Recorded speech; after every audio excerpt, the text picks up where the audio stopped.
I feel like COVID threw everything for a loop. It just, everything dove and now everything's just shooting through the roof, and government's trying to help everyone, and inflation's shooting up, and then all of their costs are going up, and the people are kind of taking the brunt of it.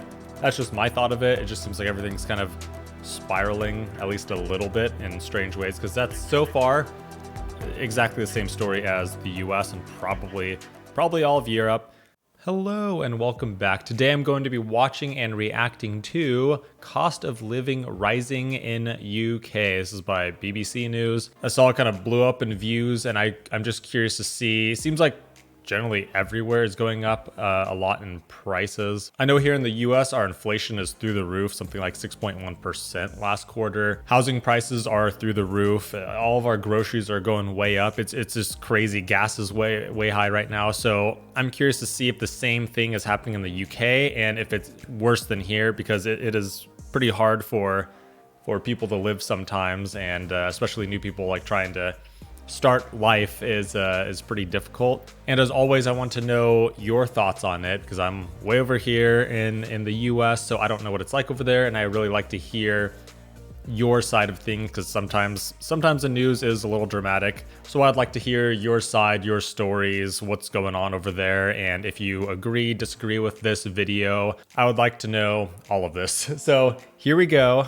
Cost of living rising in the UK. Here we go. The cost of living in the true? UK is rising, and it's changing people's lives. We either have to eat and be cold or be warm and starve. That's the way it is. All evidence suggests this is just the start. The squeeze on household incomes is going to be the big story of 2022, particularly the first half of it. And it is going to be on a scale of the kind that we do see in some recessions. And this is what's happening already. High inflation. Consumer prices rose 5.4% in the 12 months to December last year. That's the highest rate in nearly 30 years. Energy and food prices are the main drivers of this, but there are other factors too, like tax rises and changes to benefits. All of this is affecting the cost of living. And Prime Minister Boris Johnson acknowledges the situation. I feel like COVID threw everything for a loop. It just, everything dove and now everything's just shooting through the roof, and government's trying to help everyone, and inflation's shooting up, and then all of their costs are going up, and the people are kind of taking the brunt of it. That's just my thought of it. It just seems like everything's kind of spiraling at least a little bit in strange ways, because that's so far exactly the same story as the US and probably all of Europe, maybe generally the world, I would assume. I understand how difficult it is for people. I understand the pressures that people are facing on their on household finances. To explain that pressure, the UK government is also saying this. This is a global phenomenon because the causes of inflation, whether it's supply chains or energy prices, are of course global in nature. Inflation is a global issue right now. We can see that in many Western economies. There we go. In the There we US, go. consumer price inflation is 7%. In Germany, Crazy. it's 5.3%. And what is global in nature is personal in its consequences, especially in winter. The heating is switched off and just put on occasionally when it's particularly cold. Is that because of the rising prices? Because of the rise in prices. And those energy prices are rising primarily because the wholesale cost of gas has gone up. That has happened because global gas supplies are down. And there are several reasons for that. First, Europe was unusually cold last winter. That meant a lot of stored gas was used up. Second, replenishing those stores was made harder by low wind speeds. That meant less wind power, and so more gas had to be burned to make electricity. The third reason is there was more demand for gas from Asia, and particularly from China. Prices up for gas, prices are up for petrol and diesel too. Official figures show an increase of over 20% in 12 months. Wow. The main reason here, well, that's the increase in the price of crude oil. And that increase is being driven by demand from countries as they open up after COVID restrictions. So that's petrol and gas. The next thing we need to look at is food prices, because they're rising too. And the cooking campaigner Jack Monroe argues the official inflation figure underestimates the impact on the poorest people. True so far. What are your thoughts on energy and energy prices? What have you seen? Once again, I know it's $5 a gallon here, roughly, in California, even though California is known for one of the highest prices for gas. Although in Europe, these seem, I think, low. If I remember correctly, your prices for petrol is much higher. If I remember correctly, it's been a while. I did a £10 food shop in 2012 for the Sunday People. And I redid exactly the same food shop last weekend and it came to £17.11. The reasons for the rise in food prices are numerous. Among them are supply chain problems and labour shortages caused by COVID and in part by Brexit. And there are other pressures on the cost of living too. Some people will pay more income tax this year, and there's the removal of the temporary increase of the universal credit benefit. And in addition to all of that, wages aren't keeping up. It's not so much that pay hasn't grown, it's that the cost of living has increased by more than that. So the amount that you can actually buy with your pay packet is going down. For all of these reasons, the cost of living is getting harder, and there's more to come. The Resolution Foundation think tank describes 2022 as the year of the squeeze. It goes on. The peak of the squeeze will be in April, as families face a £1,200 income hit from soaring energy bills and tax rises. April is crucial. National insurance contributions will rise by 1.25 percentage points. The government says this is to fund social care and the NHS. That rise will mean people earning £20,000 will pay an extra £130 per year.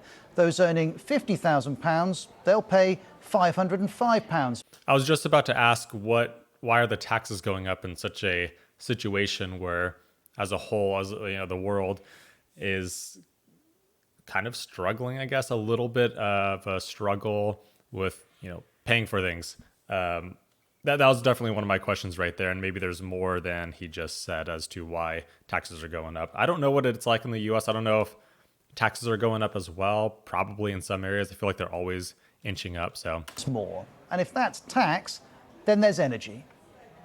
We are going to see an enormous rise in the energy price cap.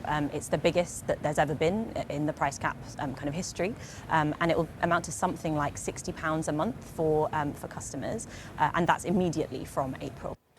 The energy price cap is a limit on some domestic gas and electricity tariffs, and that cap is expected to rise by up to 50%. And while there are calls to mitigate this, as the Financial Times notes, decisions are due soon.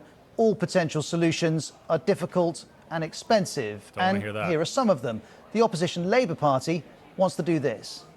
I want to cut that VAT on gas and electricity bills because it will save people £100 a year on their bills. But as Faisal Islam points out, a cut in VAT saves 5% or £95 off a £1,900 predicted bill. This might prove a helpful addition, Faisal says, but will not fundamentally alter the picture. Another option, supported by some Conservatives, is scrapping the planned rise in national insurance. Here's the former Brexit Minister Lord Frost saying, given the new pressures on energy prices and inflation, it's even more important now to scrap these tax increases and focus on getting the economy growing again. At the moment, though, the government's plan for that tax rise remains in place. Those are a few different sides. I just got to be honest, I don't know any of those people that were just on. I feel like I've heard the names, but I really don't know anything about them. So I am pretty neutral to everything that they just said. Not living in the country and not living in the UK anyway, so I don't really know what's going on and my opinion for that. But I don't know, do you have ideas of how to curb it? As one side generally kind of more realistic, I guess, with how they want to deal with the rising costs without being, you know, overly political, I guess. I'm just curious to see the general opinion on how to deal with something like this. And yeah, it might get crazy in the comments, but hopefully not. And it argues it is offering people help. The national living wage is going to go up in the spring. That's going to put an extra £1,000 in millions of people's pockets. We also cut the universal credit taper rate. That's cutting taxes for those on the lowest incomes. But as April approaches, the government is facing pressure to take further decisions. And as it wrestles with what to do about the rising cost of living, so too are many families. We were hoping that this year was going to be the year when we can, you know, get back out and go on holiday and stuff. And if these price hikes are going to continue, I don't think that's going to be an option, unfortunately. Once again, thoughts. I don't live there. I want to hear your opinion. these all seem like they're affecting the US as well. I know the UK is very, they import a lot. I mean, I believe, they can't make, they're not pumping out oil and everything. They kind of import that from a lot of places. So I could see how the restrictions and maybe energy is a little higher in the UK, maybe, than the US, even though they are going up here as well. And I see housing prices for one that's looking to buy a home. It way outpaces my salary, that's for sure. So yeah, mainly want to hear your thoughts about this. So mainly want to hear your thoughts about what's going on here, what they discussed, best ways maybe to deal with it, what's maybe looking positive, what's a bad path, anything to give me more clarity of what's happening in the UK, because it seems fairly similar here in the US. So I want to hear your thoughts and kind of just join a discussion with this. I love, learning about the economy. My degree's in finance, so I kind of love this stuff. And yeah, we'll get into discussion. So thanks for watching. Hope it gets better.